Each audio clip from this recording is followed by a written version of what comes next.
Para elaborar un vino casero, el estado de sanidad de la uva es muy importante. Debe estar completamente sana, ya que con uvas enfermas se obtienen vinos enfermos. La uva debe tener 13 grados Baumé de madurez para estar en condiciones de ser cosechada. Antes de realizar la recolección de las uvas, se debe preparar el pie de cuba, que es el mosto en fermentación, preparado para favorecer el inicio de la fermentación.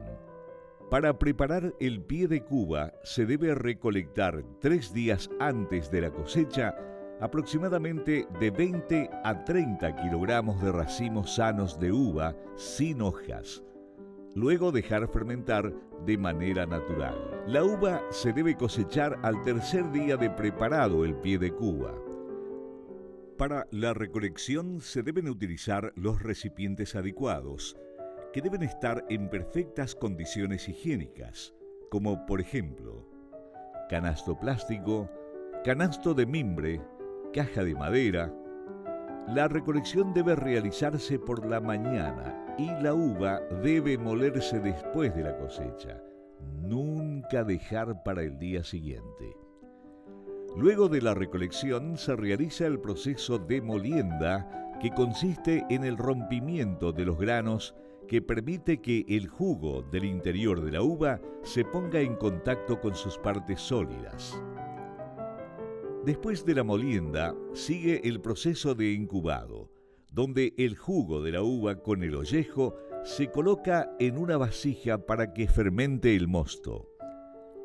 Aquí se separa la parte líquida, formada por el mosto, con la parte sólida conformada por los orujos, que se ubican en la parte superior de la vasija y constituyen el denominado sombrero.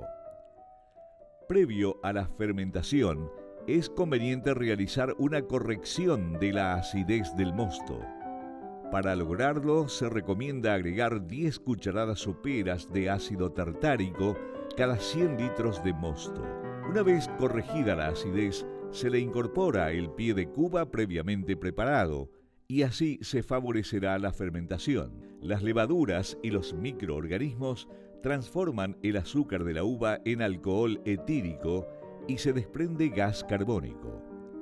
Además, se producen otros cambios que inciden en la calidad del producto final, como el desprendimiento de calor y el aumento de temperatura del mosto.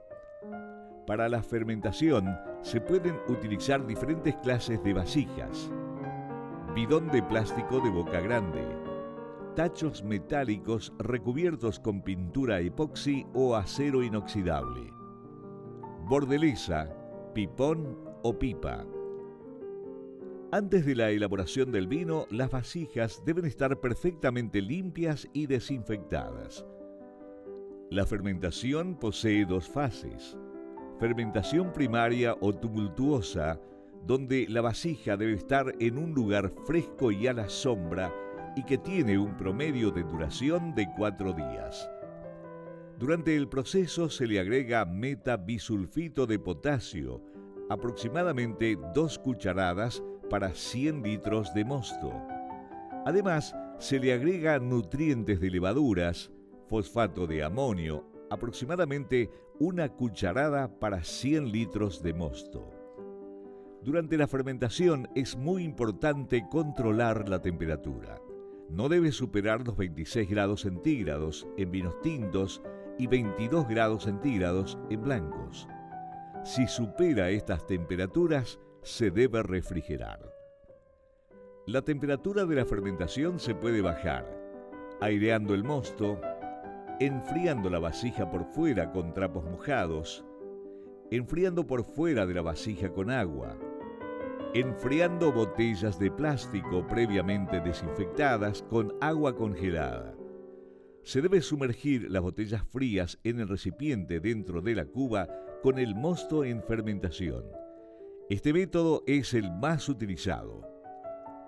Todos los días se debe controlar el grado Baumé y temperatura, tomando como modelo la siguiente planilla de registro. Los elementos necesarios para poder controlar el grado Baumé y la temperatura son el termómetro y un mostímetro. El paso siguiente a realizar es el bazuqueo, que consiste en el hundimiento del sombrero 2 veces por día. Esto permite evitar la acetificación y contaminación de la parte superior del sombrero. En la fermentación secundaria o lenta, el poco azúcar que queda en el vino será transformada muy lentamente en alcohol. En esta etapa se podrá observar un leve burbujeo del líquido, mucho menos intenso que en la fermentación primaria. Cuando no se desprendan más burbujas del vino, gas carbónico, se debe encender un fósforo en el espacio superior de la vasija y si no se apaga, ello es indicador que la fermentación ha finalizado.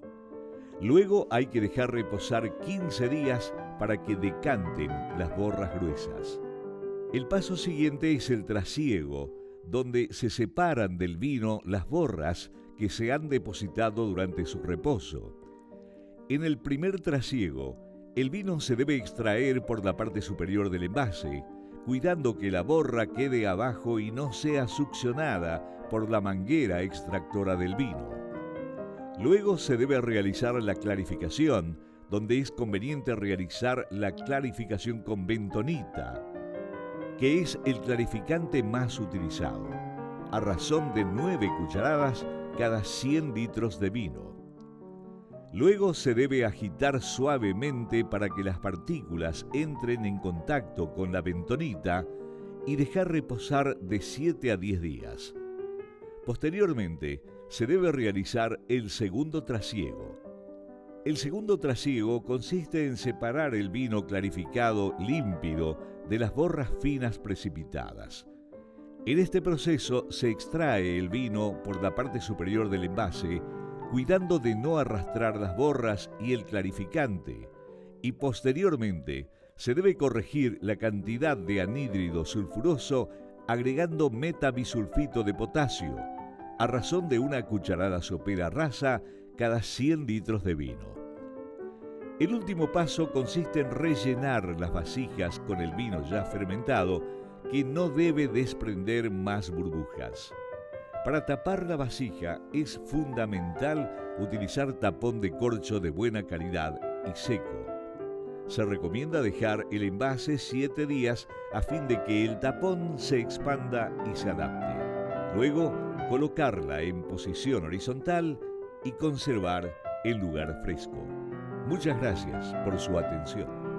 Te invitamos a que continúes aprendiendo en el módulo 2 sobre los aromas de los vinos, su análisis sensorial y la formación que requieren.